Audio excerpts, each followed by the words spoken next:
લોકમત ન્યૂઝમાં આપનું સ્વાગત છે। વડોદરા મહાનગરપાલિકાની પેવર બ્લોક અને આરસીસી રોડની નીતિ ફરી એકવાર ચર્ચાના કેન્દ્રમાં આવી છે। વિકાસના નામે પર્યાવરણ અને જાહેર નાણાંને ભારે નુકસાન થઈ રહ્યું હોવાના ગંભીર આક્ષેપો થયા છે। પર્યાવરણવિદો ચેતવણી આપે છે કે આવા રોડથી જમીનની કુદરતી જળસંગ્રહ ક્ષમતા નષ્ટ થાય છે, જેના કારણે પાણી ભરાવા અને વધતી ગરમી જેવી સમસ્યાઓ ઊભી થઈ શકે છે। પાલિકાની તિજોરી ખાલી થતી હોવા છતાં પેવર બ્લોક પાછળ કરોડો રૂપિયાનો ખર્ચ કરવામાં આવી રહ્યો છે। મંગલબજાર વિસ્તારમાં જૂના પેવર બ્લોક બદલવાની કામગીરી સામે કોંગ્રેસે કડક વિરોધ નોંધાવ્યો છે। હવે શહેરમાં વિકાસ સાથે પર્યાવરણનું સંતુલન જાળવવાની માંગ ઉઠી રહી છે।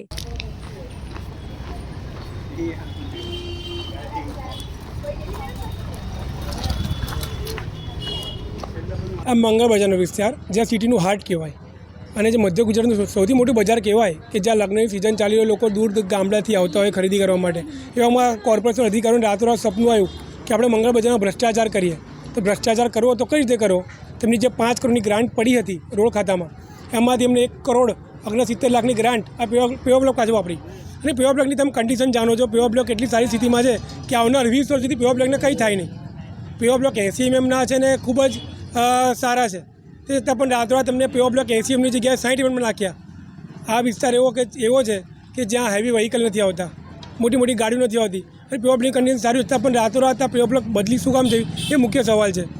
અમારા ત્યાંના કમિશનર અરુણ મહેશ બાબુ જે 65 લાખના લાઈવ કોન્સર્ટ કરતા હોય, સંગીત પ્રેમી નૃત્ય પ્રેમી બતાવતા હોય અને ગરબાના તાલે ઝૂમતા હોય, એ 60-70 લાખનો ખર્ચો અહીંયા ડ્રેનેજ સિસ્ટમ પાછળ કર્યો હોત તો જનતાને શુદ્ધ ચોખ્ખું પીવાનું પાણી મળતું અને વરસાદના સમયમાં પાણી ભરાતા નિકાલ મળતો।